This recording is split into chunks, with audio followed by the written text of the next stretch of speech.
Eh bien, nous démarrons maintenant notre présentation autour du compte professionnel de prévention, un dispositif qui est donc géré par l'assurance maladie risque professionnel et son réseau. Et justement, son réseau aujourd'hui, c'est représenté par la CARSAT Hauts-de-France et la CARSAT Midi-Pyrénées, puisque vous êtes face à une équipe qui dépend des deux endroits. Je suis donc Christophe, du service communication de la CARSAT Hauts-de-France. Je suis accompagné de Anne Zinet de la communication Midi-Pyrénées et de Barbara Thirault qui elle est côté prévention à la CARSAT Hauts-de-France et nos 2 experts du jour qui vont vous dérouler l'essentiel de la présentation, c'est Florence Abranel pour les Hauts-de-France et Vincent Racineux pour les Midi-Pyrénées. Ils sont tous les 2 conseillers enquêteurs. Alors, de manière un petit peu plus pratique, si évidemment vous avez des questions à poser, si possible des questions d'ordre général parce que ça va être compliqué pour nous de répondre à vos questions si elles correspondent vraiment à des situations particulières, vous avez tout en bas à droite un onglet questions. C'est vraiment là-dedans qu'il faut que vous posiez vos questions et pas dans le côté chat parce que dans le côté chat, on ne pourra pas y répondre, elles ne seront pas vues par les experts qui sont là aujourd'hui disponibles pour vous. Donc, onglet questions pour vos questions, si possible d'ordre général. Si vous voyez que quelqu'un pose une question et c'est justement la question que vous posez vous aussi, vous avez possibilité de voter pour la question. Ça nous permet, nous, de voir les questions qui sont les plus partagées. Évidemment, la présentation du jour, elle sera mise à votre disposition à la fin de ce webinaire et le replay, vous le trouverez, dans quelques jours sur les chaînes YouTube de l'assurance maladie risque professionnel, voire même sur les chaînes des CARSAT. Ça, je ne peux pas encore vous dire aujourd'hui, mais dans tous les cas, vous aurez l'information.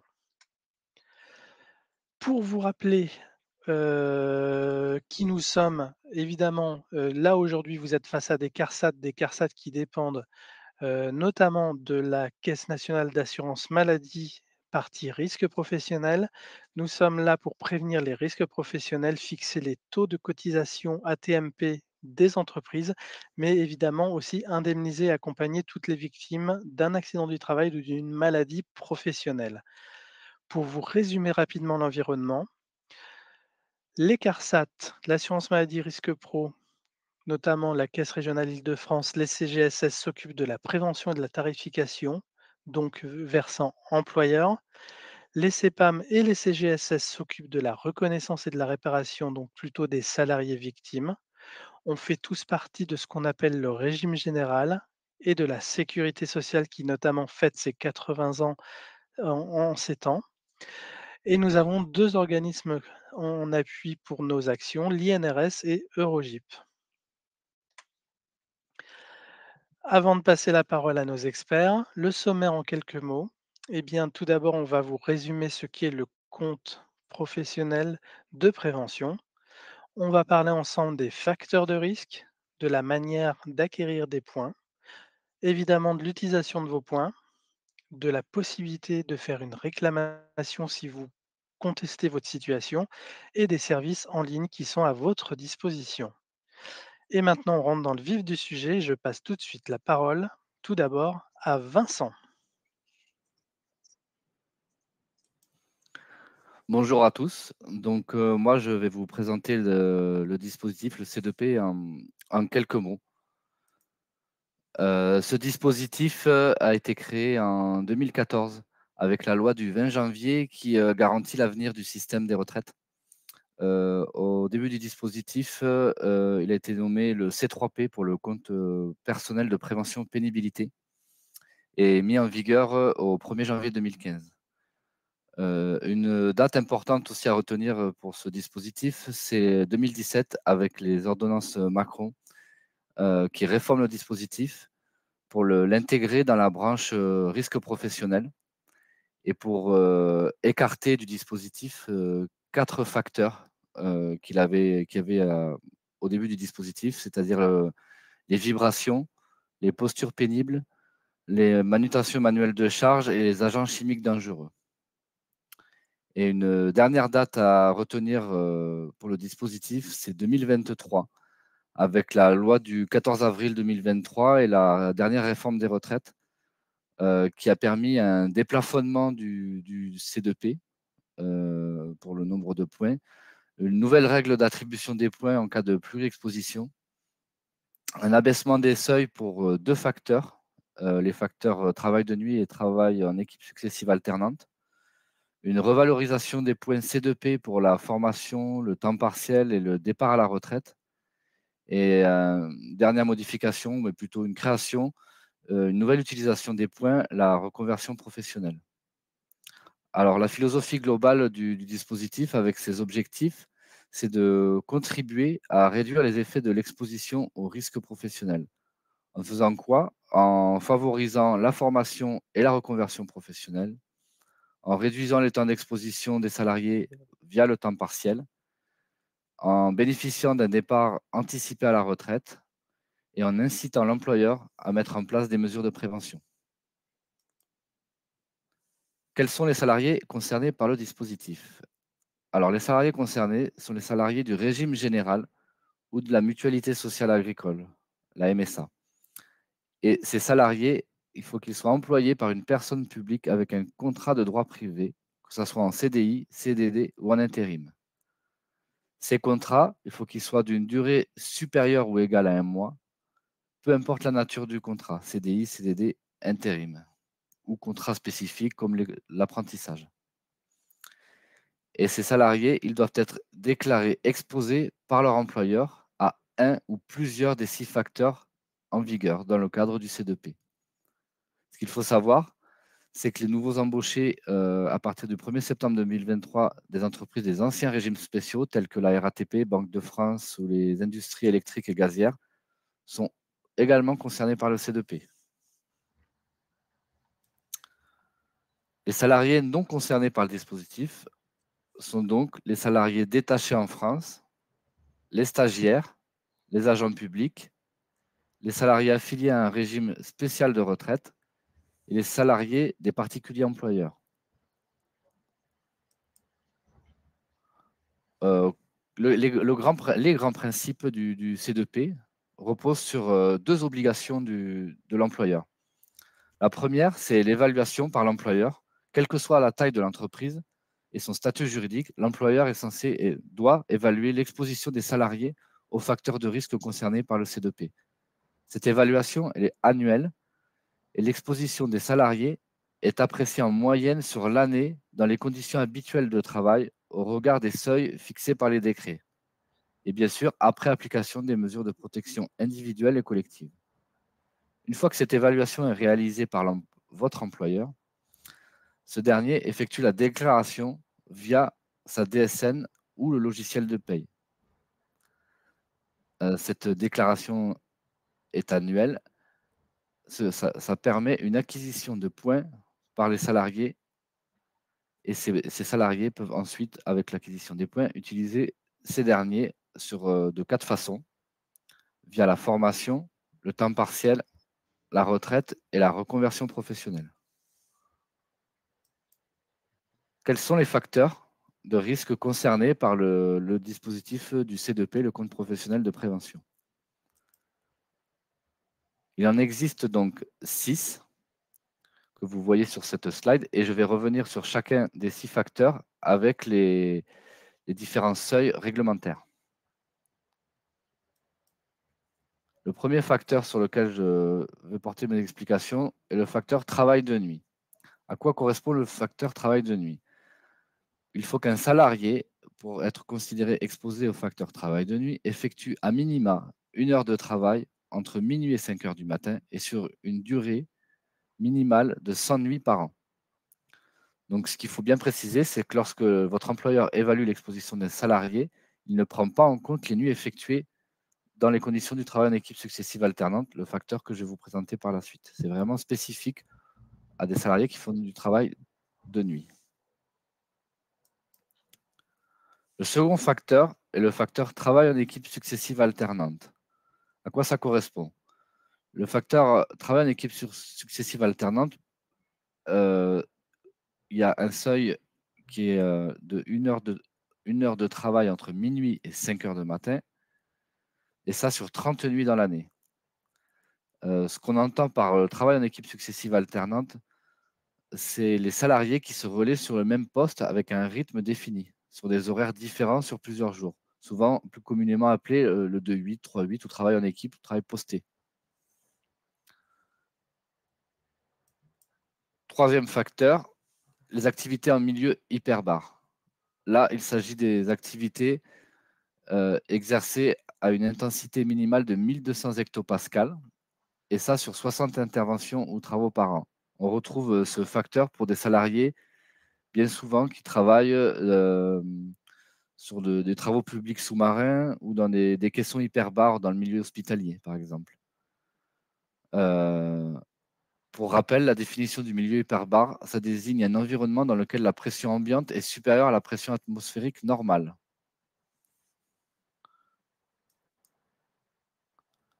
Le facteur travail répétitif est le quatrième facteur. Donc là, il s'évalue en action technique de deux façons. Un salarié qui effectue des cycles inférieurs ou égaux à 30 secondes et qui effectue 15 actions techniques doit effectuer 900 heures pour être déclaré exposé. Mais si un salarié qui effectue des cycles supérieurs à 30 secondes, variables ou absents, doit effectuer 30 actions techniques sur une durée minimale de 900 heures à l'année.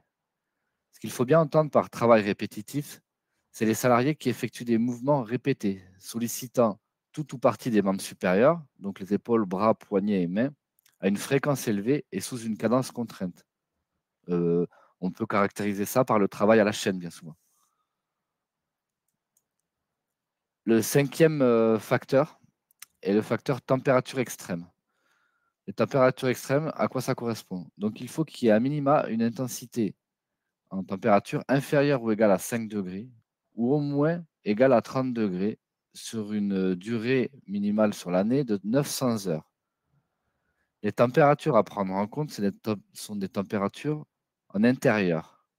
Donc, par exemple, la chaleur du four pour un boulanger ou la chaleur du métal en fusion pour un fondeur. Et il faut bien prendre en compte l'atténuation que permet les équipements de protection individuels portés par les salariés pour évaluer justement si le salarié est soumis à ces critères-là. Le dernier facteur est le facteur bruit. Donc, comme le facteur précédent, c'est un facteur où il faut bien prendre en compte les dispositifs de protection collective et individuelle pour évaluer si on est soumis à ces critères. Donc, il y a deux façons d'aborder le facteur bruit, où il faut être soumis à 81 décibels A pendant 8 heures, rapporté à une période de référence, et cela sur 600 heures dans l'année. Après, il y a une autre façon d'être déclaré exposé pour le facteur bruit, c'est une exposition à des bruits de crête au moins égale à 135 décibels C, et ça sur 120 fois dans l'année. Toujours en notant l'atténuation que permet les équipements de protection individuelle ou collective. Voilà pour les 6 facteurs présents dans le dispositif. Pour ce qui est de l'acquisition des points, je vais passer la parole à ma collègue Florence.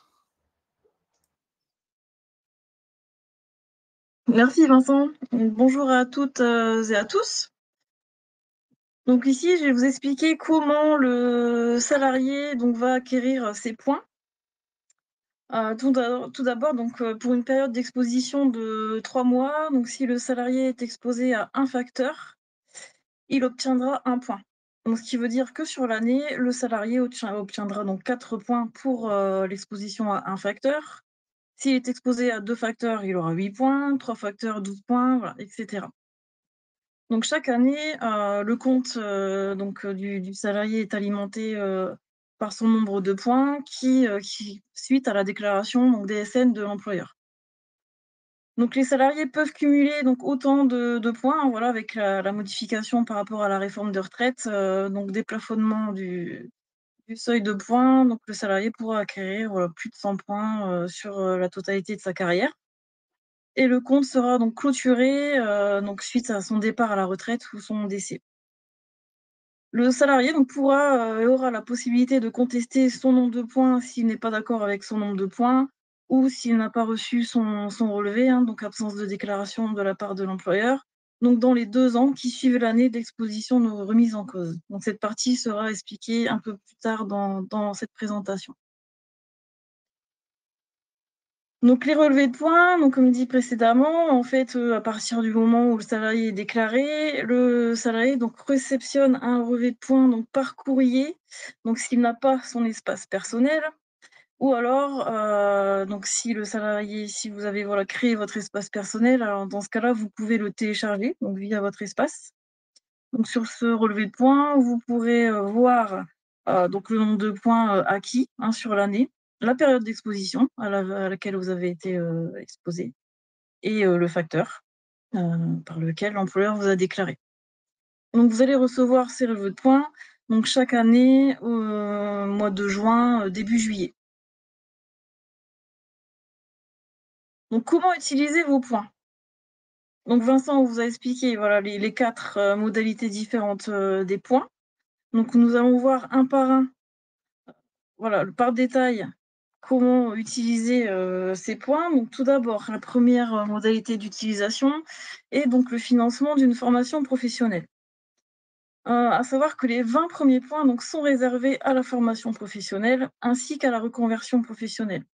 Donc sauf pour les salariés nés avant le 1er janvier 1960, donc aucun point n'est réservé pour ces 2 modalités. Et pour les salariés nés entre le 1er janvier 1960 et le 31 décembre 62, seulement 10 points y sont réservés. Donc le point a une valeur de 500 €.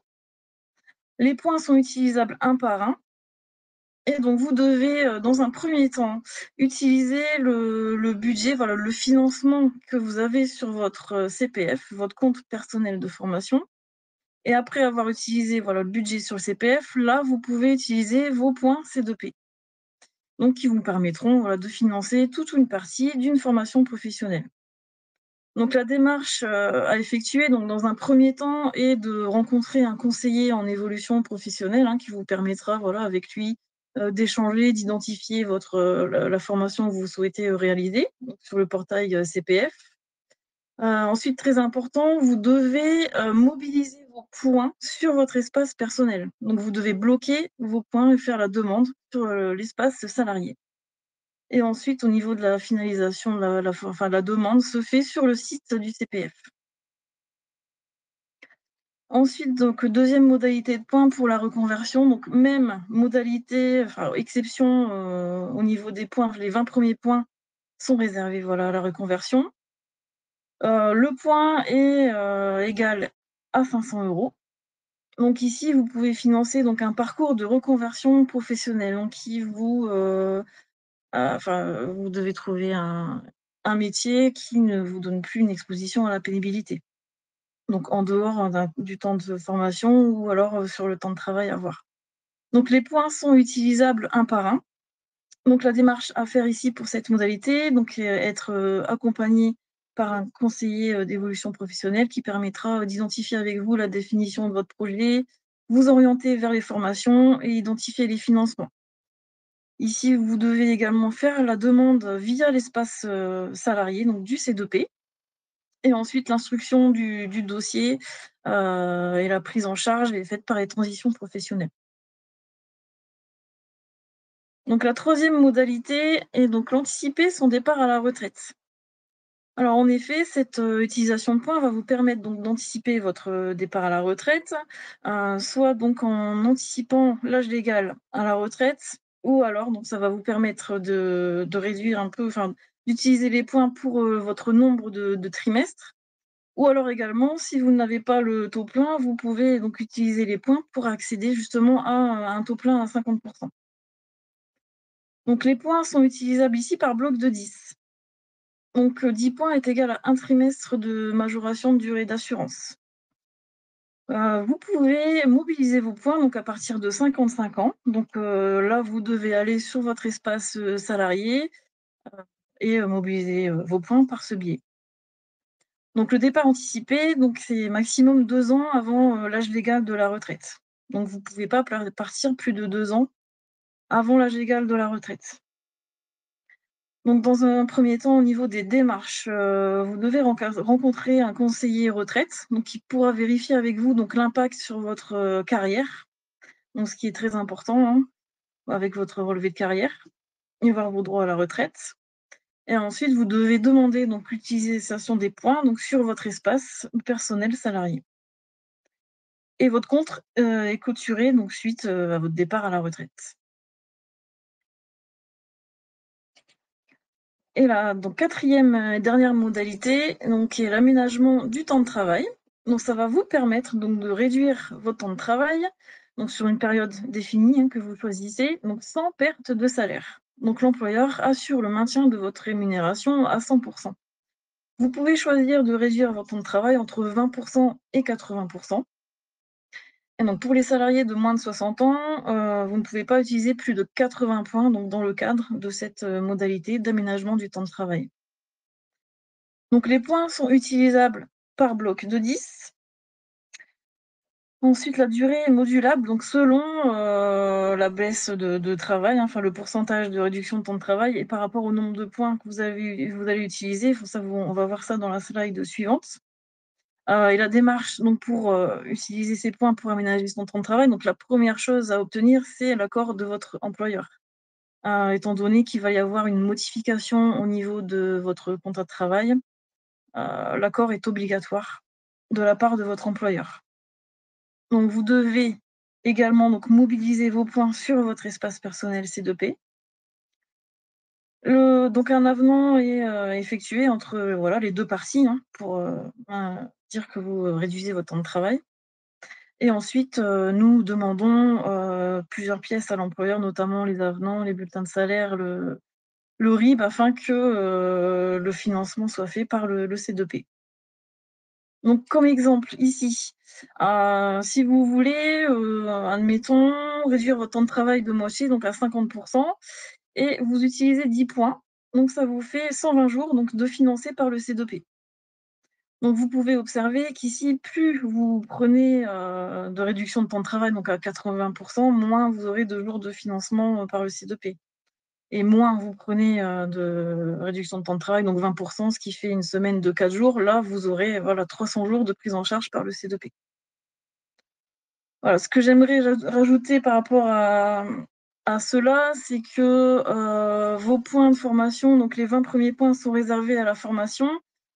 Mais et si admettons vous avez 30 points sur votre compte, ça ne veut pas dire que vous devez d'abord utiliser vos points formation ou reconversion. Les 10 points restants, vous pouvez les utiliser pour soit bloquer un trimestre de majoration de durée d'assurance ou alors les utiliser pour réduire votre temps de travail. C'est pas une obligation d'utiliser en premier vos points pour la formation et la reconversion. Ensuite, alors je vais vous expliquer donc la partie de la réclamation. Donc le salarié donc peut effectuer une réclamation donc pendant les 2 ans suivant l'année d'exposition. Donc ici, nous sommes sur l'année 2025, donc vous pouvez réclamer l'année 2023 et 2024. Donc vous avez jusqu'au 31 décembre 2025 pour pouvoir réclamer l'année 2023.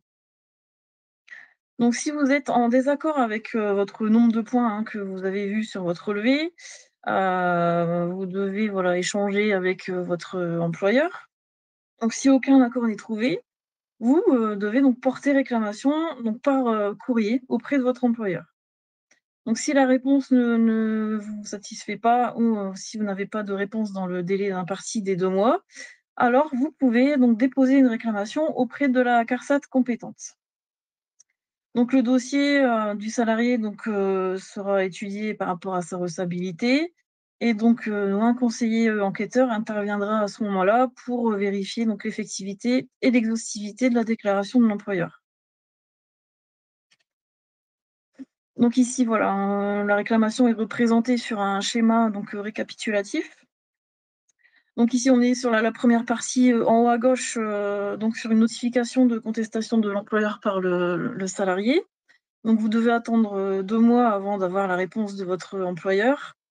Après ces 2 mois, vous avez 2 mois pour porter réclamation auprès de la CARSAT compétente. Donc à partir de ce moment, nous, dans les CARSAT compétentes, nous recevons votre réclamation que l'on étudie, donc soit nous décidons d'étudier la réclamation en faisant une enquête sur pièce. Dans ce cas-là, nous disposons de 6 mois, ou une enquête sur place, où nous disposons de 9 mois. Donc, nous demandons plusieurs pièces justificatives pour les 2 parties. Voilà, nous rédigeons un rapport d'enquête avec tous les éléments récoltés sur l'instruction de la réclamation. Et le conseiller enquêteur conclut son rapport par une exposition ou une non-exposition. Et ce rapport est présenté donc en commission. Et la décision finale est rendue par le directeur général de la CARSAT. Donc suite à cela, une notification est envoyée aux salariés et à l'employeur, avec une notion de contestation possible auprès du tribunal judiciaire de votre région dans le délai de 2 mois. Pour votre information, il existe une vidéo sur la chaîne YouTube de l'assurance maladie par rapport à la possibilité d'effectuer une réclamation. Donc, avec le QR code représenté ici, vous arriverez directement sur la vidéo comment faire une réclamation. Donc, quelles sont nos offres de services par rapport au C2P? D'abord, depuis tout à l'heure, je vous parle de mobilisation de points sur votre espace personnel. Donc voilà, l'espace personnel, vous pouvez y accéder par le biais du site officiel dédié du C2P, par le www.compteprofessionnelprévention.fr, où vous accédez soit en vous connectant ou en identifiant avec votre numéro de sécurité sociale et la création d'un mot de passe, ou alors par le biais de France Connect. Donc sur cet espace, vous trouverez la consultation votre solde de points, donc votre relevé de points, en créant votre espace. Vous pouvez effectuer vos demandes de points, bloquer vos points, comme dit précédemment, en cliquant ici, sur le côté à droite où vous avez les différentes modalités. Vous pouvez générer une attestation de points, poser vos questions à l'aide de la FAQ et suivre l'avancée de vos demandes que vous avez effectuées sur votre espace. Et ensuite, sur le site dédié officiel du dispositif, vous trouverez également d'autres informations sur le C2P. Vous avez également la plateforme téléphonique joignable au 36 82, donc du lundi au vendredi, de 8h à 17h. Et l'autre outil d'information est votre relevé de points qui est annuel. Ici, n'hésitez pas à scanner ce QR code également et vous verrez qu'il existe 5 vidéos, plutôt des tutos. La première vous explique et vous présente le C2P dans sa généralité. Ensuite, la deuxième vidéo vous explique comment ouvrir votre espace personnel en ligne. La troisième vidéo vous explique comment utiliser vos points pour partir à la retraite. Et la quatrième vidéo est comment utiliser vos points pour aménager votre temps de travail. Et la dernière, comme dit précédemment, concerne comment réaliser une réclamation. Eh bien, merci beaucoup Florence et merci Vincent pour votre expertise et toutes ces explications.